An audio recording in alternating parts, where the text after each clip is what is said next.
शान्ताकारं भुजगशयनं पद्मनाभं सुरेशं विश्वाकारं गगनसदृशं मेघवर्णं शुभांगं लक्ष्मीकान्तं कमलनयनं योगिहृद्यानगम्यं वन्दे विष्णुं भवभयहरं सर्वलोकैकनाथम्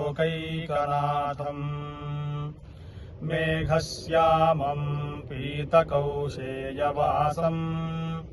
श्रीवत्साङ्गं कौस्तुभोद्भासिताङ्गं पुण्योपेतं पुण्डरीकायताक्षं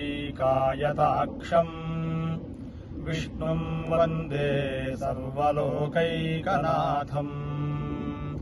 सशङ्खचक्रं सकिरीटकुण्डलम् सपीतवस्त्रं सरसीरुहेक्षणं सहारवक्षस्थलशोभिकौस्तुभं नमामि विष्णुं शिरसा चतुर्भुजम्।